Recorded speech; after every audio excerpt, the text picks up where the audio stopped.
A billionaire thought money could give his son everything, but it took a devoted teacher's heart to teach him the true meaning of love, patience, and family. Daniel Reed was a man everyone in the city knew. People called him a genius, a visionary, a billionaire who could turn any idea into gold. His name was on tall glass buildings, on news channels, and in magazines. But for all his success, Daniel's mansion was quiet. Too quiet. The kind of quiet that feels heavy. Inside those perfect walls lived a man who had everything except happiness. His only son, Ethan, was 9 years old. He was born with cerebral palsy, and every small movement took effort. He couldn't run or climb like other children, and even talking was sometimes a struggle. Daniel loved his son more than anything. But after his wife's sudden death 5 years ago, he didn't know how to show it anymore. He was lost in work and meetings, in money, anything that helped him avoid the emptiness at home. Every morning, Daniel's car pulled out of the mansion's gates before Ethan even woke up. Nannies, nurses, and drivers took care of the boy. They made sure he had everything: the best therapy, the best wheelchair, the best school. Daniel believed that money could solve things. If Ethan needed something, he bought it. But the one thing Ethan needed most, his father's time, was always missing. Ethan's school was famous for its programs for children with special needs. It was full of cheerful colors, laughter, and teachers who truly cared. One of those teachers was a young woman named Clara Jensen. She was new to the school, having joined just 3 months earlier, and everyone noticed her energy from the first day. She wasn't like other teachers who followed strict routines. Clara liked to make her students laugh. She turned lessons into games and used art, music to reach children who struggled to connect. When she met Ethan for the first time, he barely looked up. He was quiet, shy, and nervous. His small hands trembled when he tried to hold a pencil, and he often gave up halfway through any task. Clara didn't push him. Instead, she smiled and said softly, "We'll take it one little step at a time, okay? No hurry." Every day she sat beside him, helping him trace shapes, guiding his fingers as he learned to write simple words. When he got frustrated and wanted to quit, she told him stories about brave little heroes who didn't give up, and sometimes she drew silly cartoons that made him laugh so hard he forgot to be afraid of failing at first. The other teachers thought she was wasting time. Ethan was a difficult student, they said. He needed strict structure, not games. But Clara didn't listen. She saw something in Ethan that others missed. His eyes sparkled whenever she mentioned art, so she gave him crayons, paints, and paper, and told him, "Show me what you feel." Slowly, Ethan started drawing. His hands weren't steady, but he tried. He drew houses, trees, and one picture that looked like a man standing far away from a small boy. When Clara asked who they were, he said quietly, "That's my dad. He's busy." Those words stayed with her all day. She went home thinking about how lonely he must feel in that big world of money and distance. She didn't judge Daniel. She didn't even know him, but she wished he could see how special his son was. Meanwhile, Daniel hardly noticed any of this. His assistant updated him through weekly reports. "Ethan is doing fine. Therapy sessions complete, grades improving." He would nod, sign the papers, and move on to the next business meeting. Deep down, he felt guilty. Sometimes when he sat in his car after work, he'd look at Ethan's photo on his phone. The boy's bright eyes stared back at him, and Daniel would whisper, "I'll make it up to you someday, buddy." But that someday never came. One Friday afternoon, while Daniel was in a board meeting, his phone buzzed. It was an email from Ethan's teacher, Miss Clara. Normally, he ignored school emails, but something made him open this one. Inside was a short message and a video attachment. The message read, "I thought you might want to see this." Click the video. The camera showed Ethan sitting at a small desk, holding a colorful storybook. Clara was sitting beside him, smiling. "You ready?" she asked. Ethan nodded nervously and started reading. His voice trembled, but he made it through the entire page, slowly, carefully, and without help.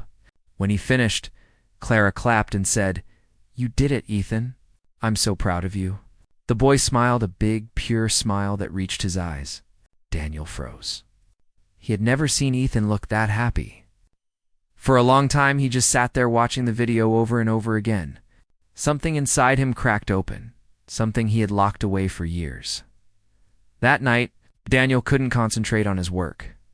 He thought about Clara, this young teacher who managed to reach his son in a way no doctor or therapist ever had. How had she done it? What made her so different?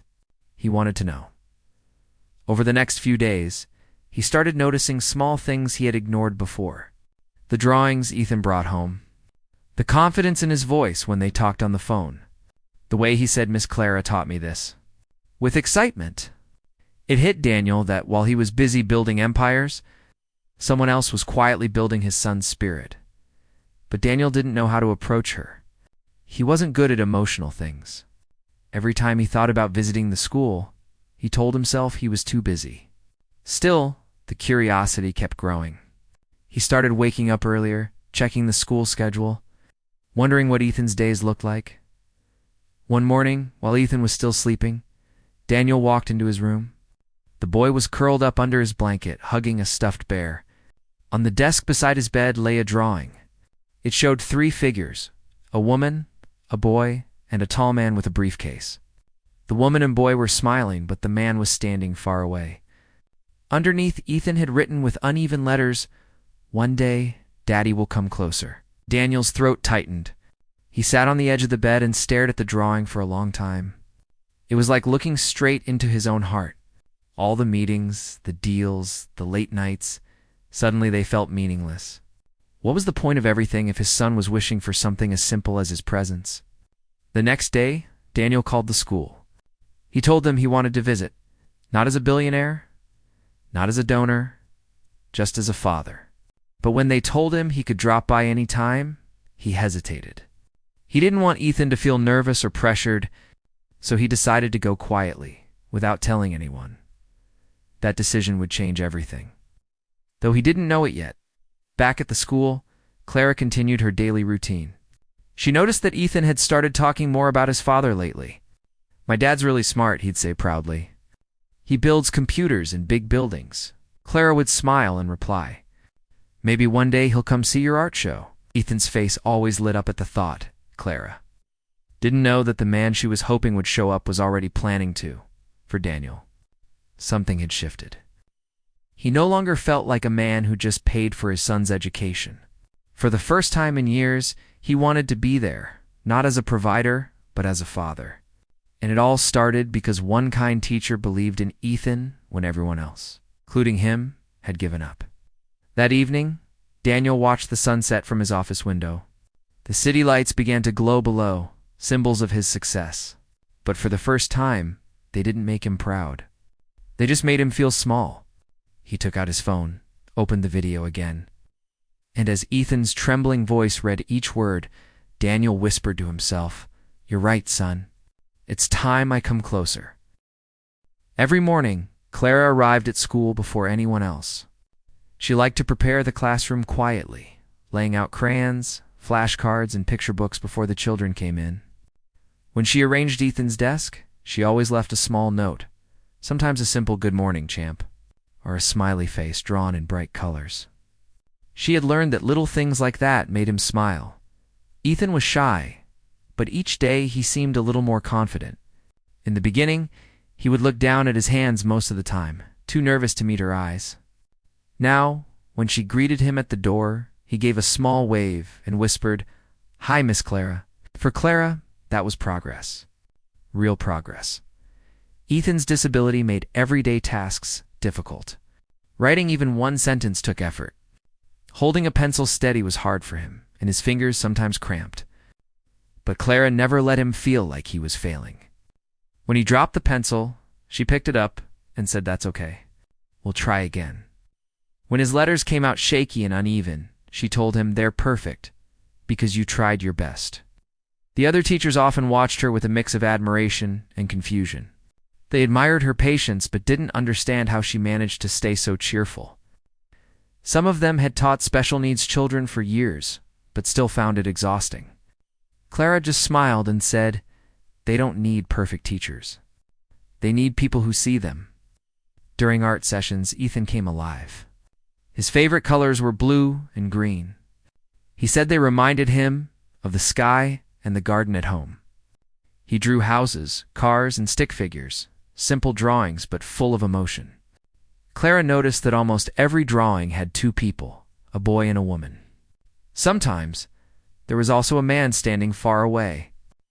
When she gently asked about it, Ethan said, "That's Daddy. He's busy at work." It broke her heart a little every time he said that, but she never let him see her sadness. Instead, she encouraged him to draw more, to express whatever he felt. Slowly, his art became his voice. One day, Clara introduced a new activity, reading aloud. She knew Ethan struggled with speech, so she gave him short sentences to practice. He stammered at first, hesitating over each word. But when he finished one line, Clara clapped like he'd just won a prize. The other kids followed, and Ethan's cheeks turned pink with pride. That night, Clara decided to record one of their sessions.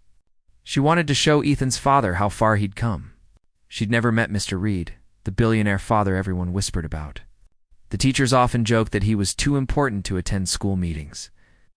Some even said he didn't care. But Clara didn't believe that. She thought maybe he was just scared of seeing his son struggle, scared of not knowing what to say. When she sent the video to him, she didn't expect a reply. She just wanted him to see that his son was trying so hard. She hoped it would make him proud. A few days later, Ethan came to school looking brighter than ever. He told Clara, "Daddy watched my video. He said he's proud of me." Clara smiled so wide her eyes filled with tears. She hadn't heard back from Daniel, but hearing it from Ethan was enough. Maybe that small video had reached his heart. Meanwhile, Daniel couldn't stop thinking about what he saw. The image of his son reading, the joy in his eyes, it stayed with him everywhere he went. Even during meetings, he'd find himself replaying the video in his head. For years, he had believed that paying for the best facilities was enough. But now he realized that no amount of money could buy the love and patience that woman gave his son every day. He wanted to meet her, but he didn't know how. What would he say? "Thank you for doing my job better than me." The thought made him uncomfortable. Still, he wanted to see her in action, to understand what made her so special. At school, life went on as usual. Clara continued to find creative ways to teach Ethan. She discovered that he loved music, so she used songs to teach him words. She played soft tunes on her phone, letting him tap the rhythm on the desk. When he got a word right, she'd sing it back to him in a funny voice that made him laugh. Sometimes, she talked to him about dreams. "What do you want to be when you grow up?" she asked one afternoon. Ethan thought for a long moment and said, "Maybe an artist. Or, maybe I'll build things like my dad." Clara nodded. "You can be anything you want," she said. "You're already stronger than you think." That evening, while cleaning up, she found a drawing Ethan had left behind. It showed three figures again. This time the man wasn't far away. He was standing next to the boy and the woman, all of them holding hands. Underneath, Ethan had written in uneven letters, "Maybe someday." Clara carefully folded the paper and placed it in her drawer. She couldn't explain why, but she felt that picture meant something important. Over the next few weeks, Ethan's progress amazed everyone. He began participating in small class activities, something he had avoided before. During group games, he laughed with other children. His movements were still slow, but he was no longer afraid to try. One day he raised his hand and answered a question, something he had never done before. The class clapped for him, and he grinned proudly. Clara's heart filled with warmth. After school, she often stayed behind to help him pack up. They talked about little things, his favorite cartoons, what he liked to eat, what he wanted to draw next. Ethan loved talking about his mother. "She used to read me bedtime stories," he said once. Her voice was soft. "I think she'd like you." Clara blinked away tears and whispered, "I think I'd like her too." It's outside the classroom. Life was harder for Clara. She lived in a small apartment and worked part-time at a bookstore in the evenings to pay off her student loans. Some nights she came home so tired that she fell asleep with her lesson plans still open on the table. But when she thought about Ethan and the other children, she always found new energy. They gave her purpose. She didn't teach for money or recognition. She taught because she believed that kindness could change lives, one child at a time, at home. Daniel started noticing the difference in Ethan's phone calls. Before, his son's voice had been quiet, distant. Now, he sounded cheerful, excited to tell him about his day. Miss Clara says I can paint better if I hold my brush this way. Or Miss Clara says mistakes are just practice. Daniel smiled every time he heard her name. She was like sunlight in Ethan's world, something Daniel hadn't been able to give. He asked his driver to change his schedule one morning.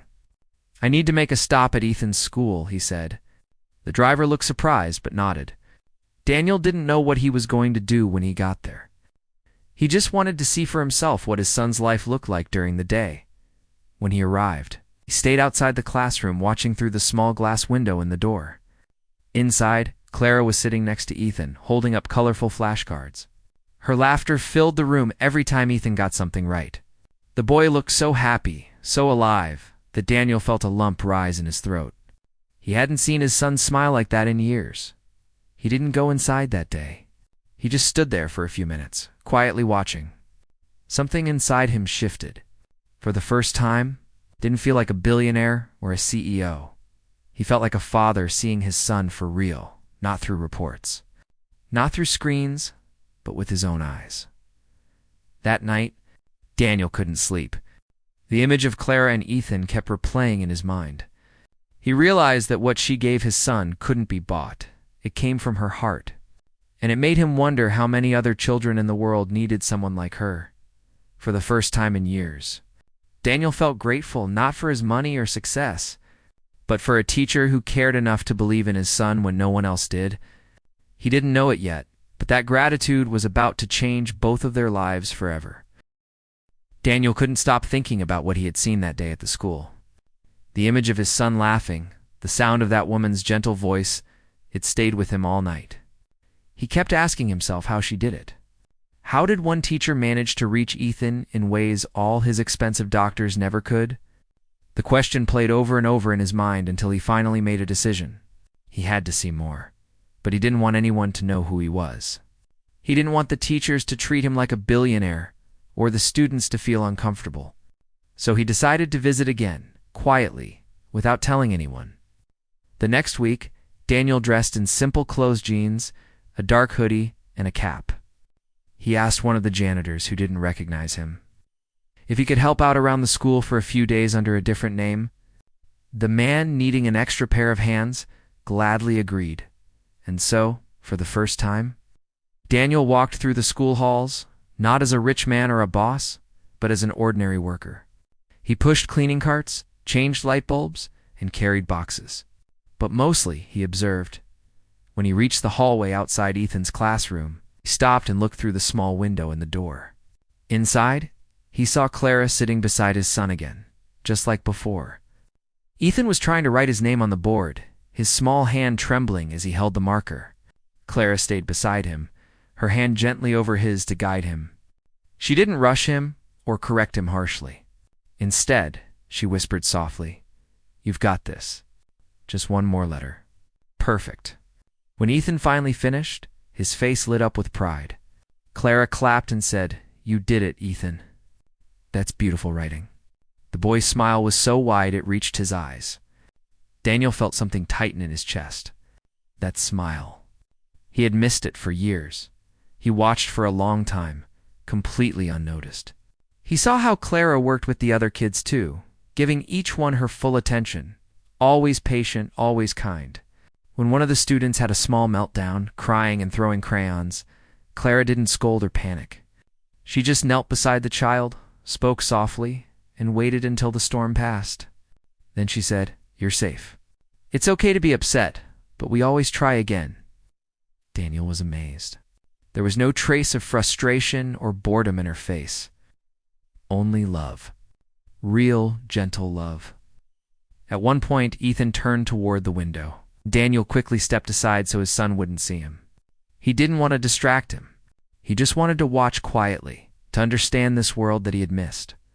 When the class ended, Daniel followed at a distance as Clara helped Ethan into his wheelchair and guided him to the art room. The walls there were covered with the children's drawings. Most were colorful and full of energy. But Daniel's eyes went straight to one particular drawing. Ethan's. It showed a smiling woman and a small boy holding hands under a big, bright sun. Off to the side, half faded, was a man in a business suit holding a phone. Daniel recognized himself. Immediately, he stood there, staring at it until his eyes blurred. Clara noticed him lingering nearby. Thinking he was just another maintenance worker, she smiled politely and said, "Beautiful, isn't it?" Ethan made that one. He's got a big imagination. Daniel cleared his throat and nodded, keeping his voice low. "Yes, it's really something?" Clara chuckled softly. "He draws almost every day. Sometimes I think he sees the world in colors the rest of us can't." She straightened a few papers and added, "He's come such a long way. When I first met him, he barely spoke. Now he tells me stories about spaceships and dinosaurs." Daniel wanted to tell her who he was, to thank her right there, but the words stuck in his throat. He didn't want her to treat him differently. He wanted to see her as she truly was. He continued helping around the school for several more days. He swept hallways, carried boxes to classrooms, and fixed a broken chair. But his real purpose was always the same, to watch and learn. Every day he saw how Clara's kindness transformed those children. Every day he saw how she gave more of herself than anyone asked her to. She stayed after hours to clean up, to grade work, or just to talk with a student who needed comfort. Sometimes she would sit beside Ethan long after class ended, helping him draw or practice reading. "You know," she told him one afternoon, "you're one of the bravest kids I've ever met." Ethan smiled shyly. "Braver than Spider-Man?" Clara laughed. "Much braver. Spider-Man can swing on webs, but you—" She tapped his chest gently. "You fight battles in here every day." Daniel, standing by the door, felt his throat tighten again.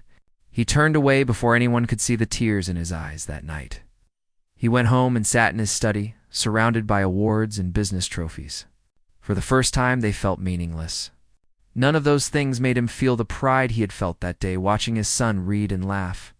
None of them compared to seeing Ethan's small hand paint a bright blue sky.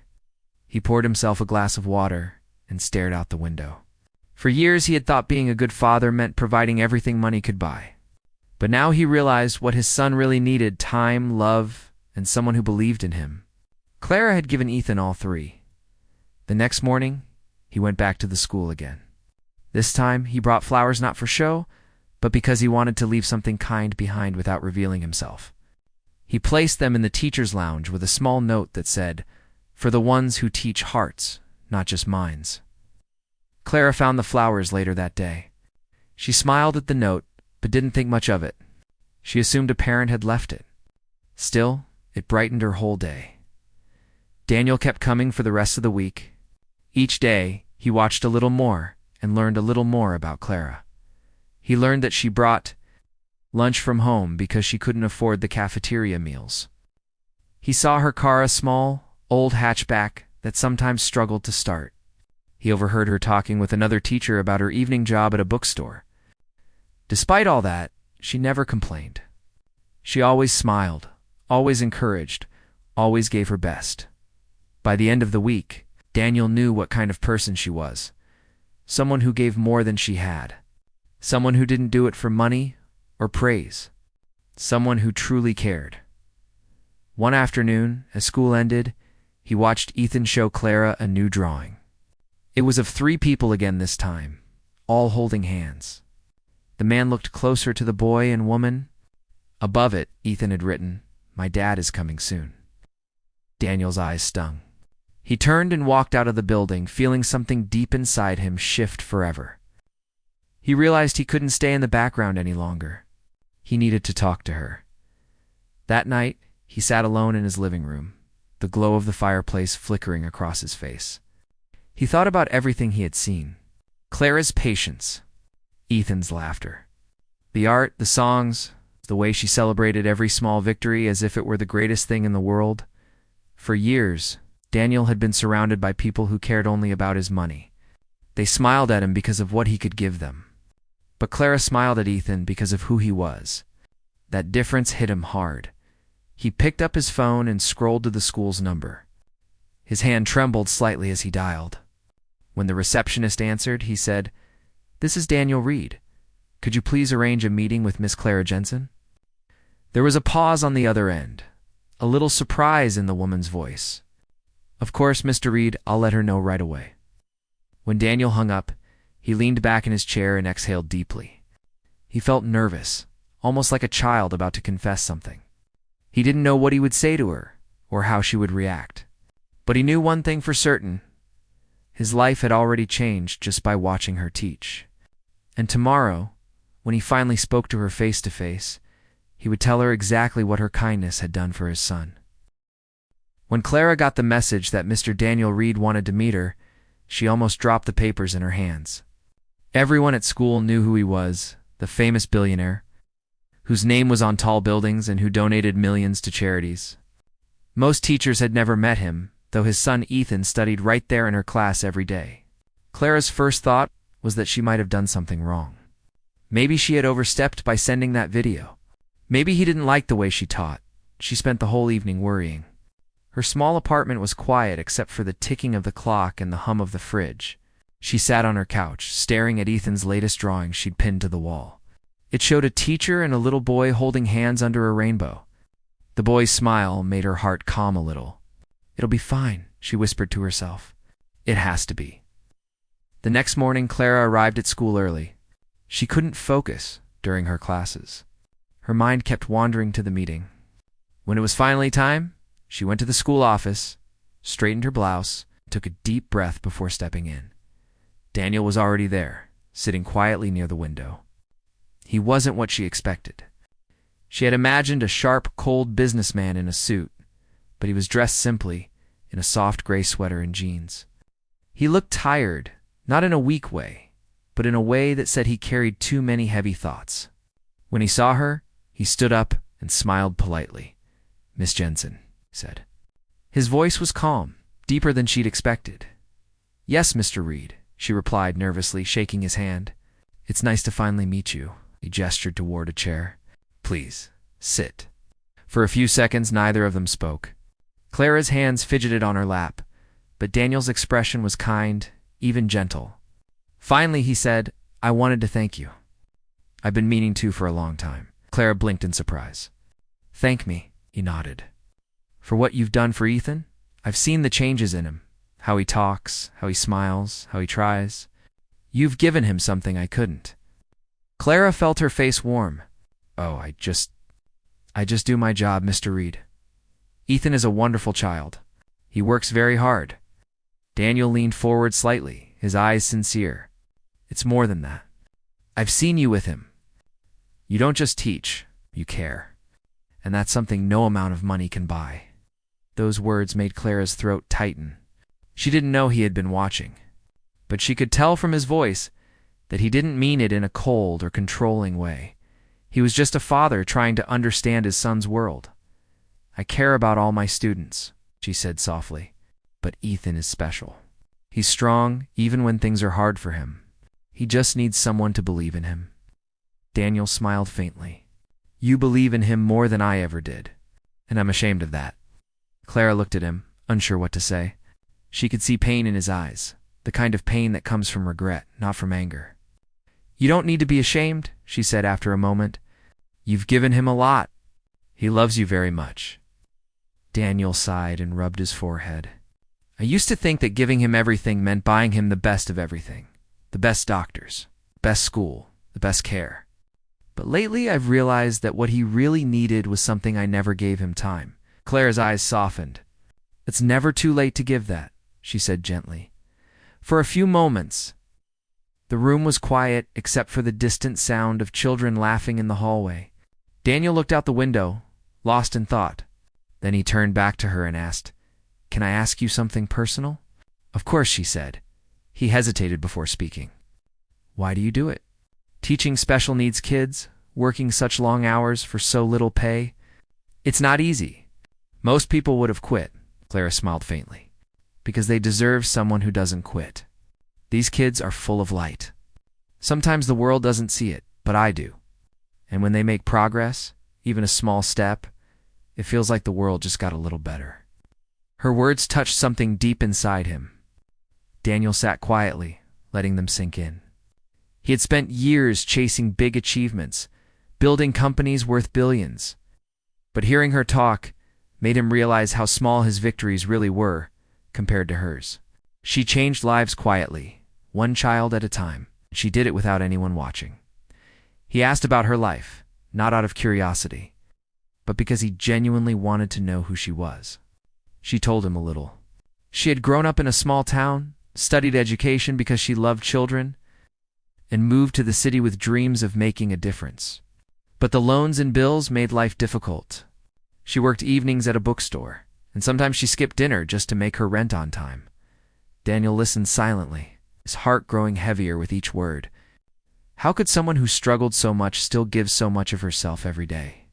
He felt humbled. At one point she laughed softly and said, "I know I could earn more somewhere else, but this is where I belong. These kids remind me what kindness means."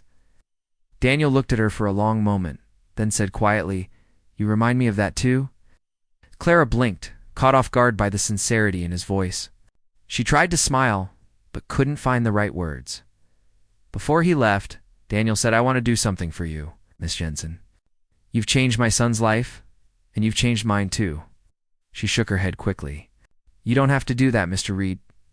Really, seeing Ethan happy is enough for me." "I know," he said. "That's exactly why I want to."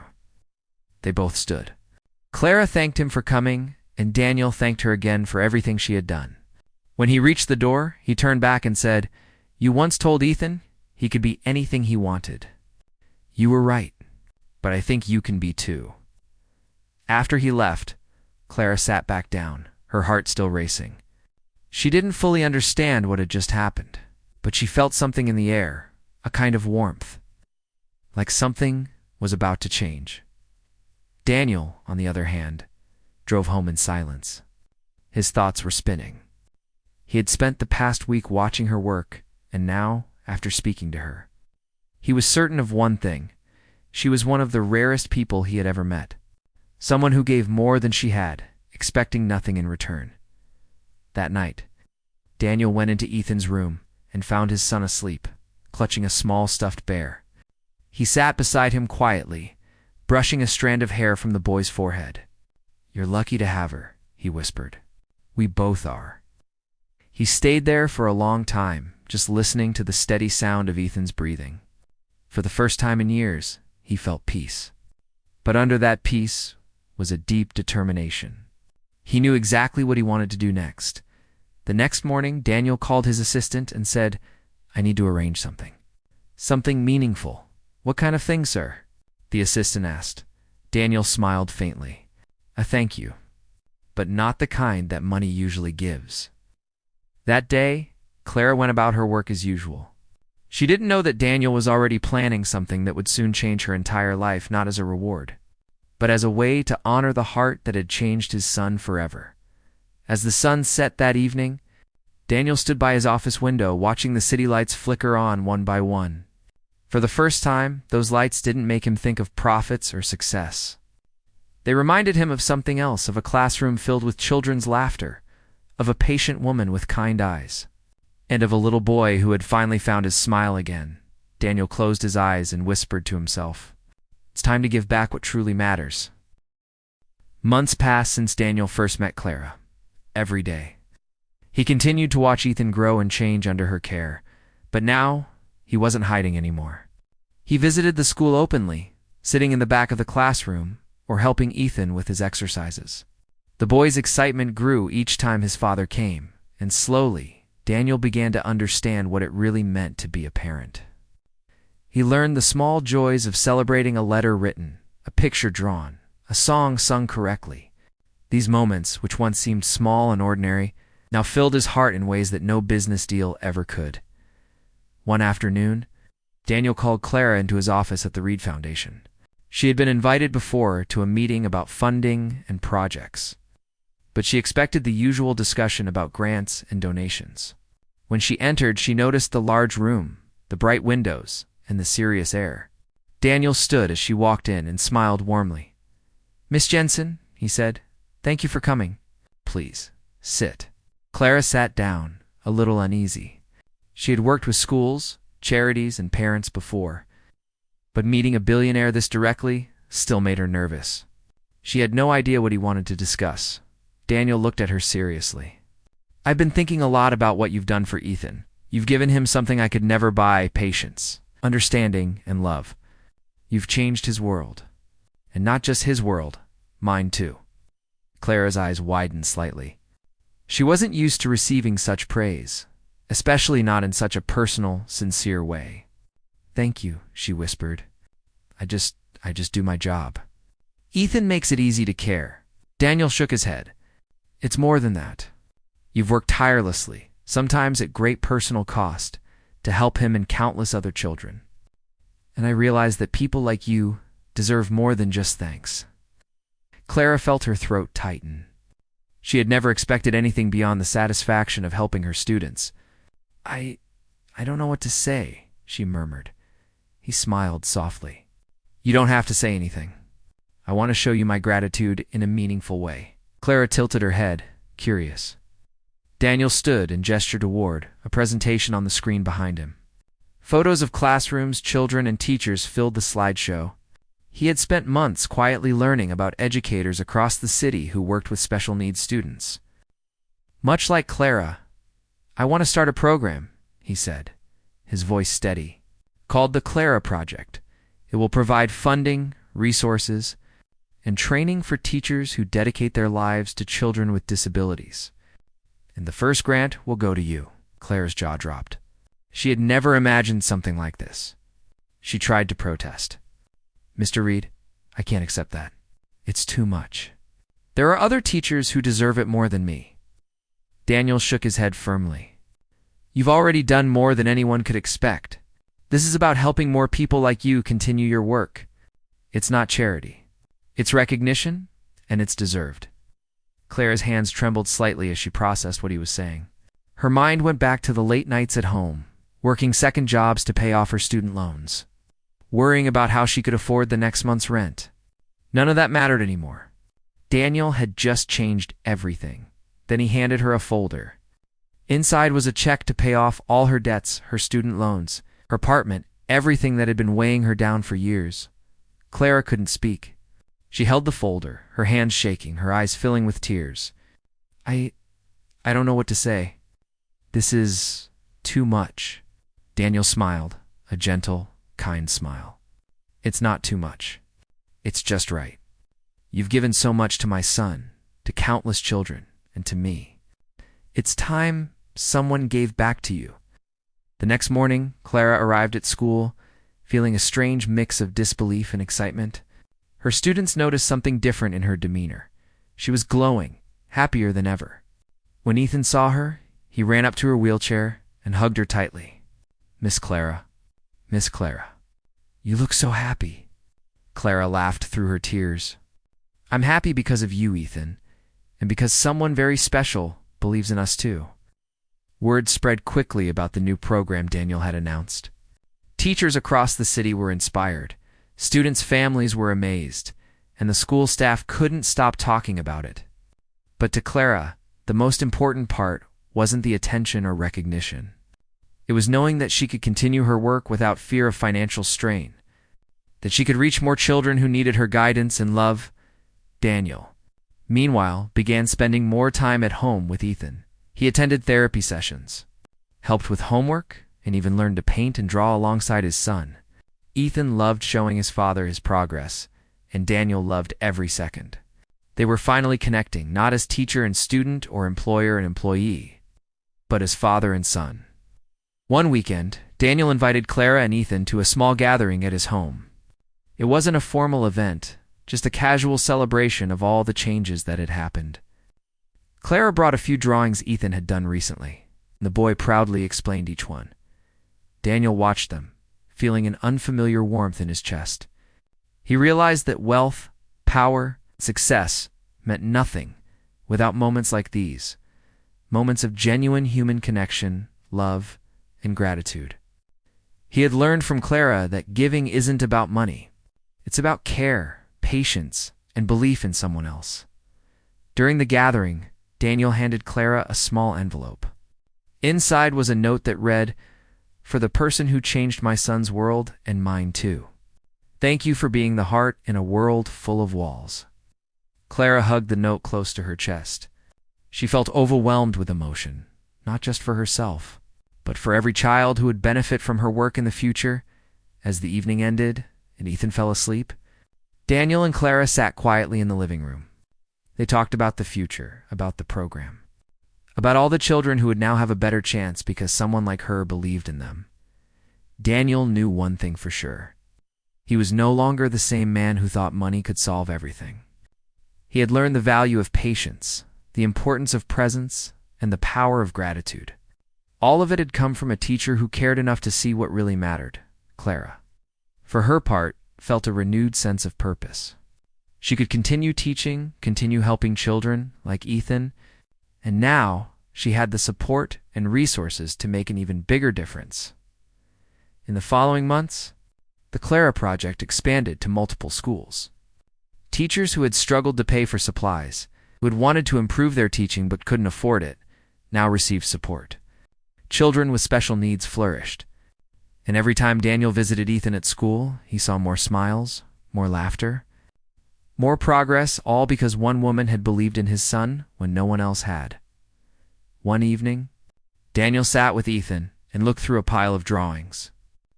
Ethan held up one with 3 figures, all smiling, standing under a bright rainbow.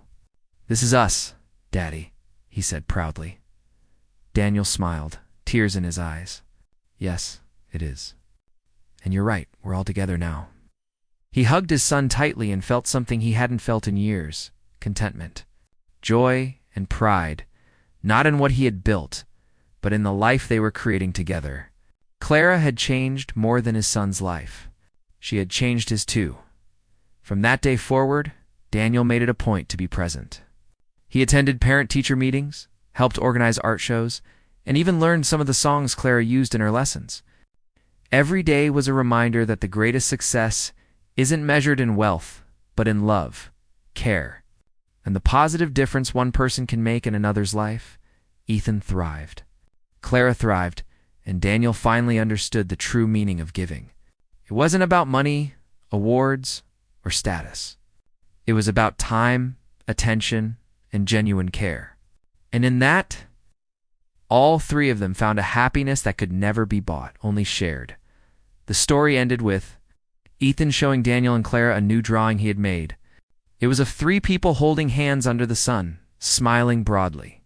Daniel looked at Clara, smiled and whispered, "Thank you for everything." Clara smiled back, tears glistening in her eyes, and said, "No, Daniel.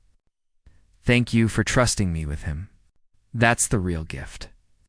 From that day on, their lives were forever intertwined, a reminder that kindness, patience, and belief in someone else can change lives. Not just one child, but an entire world.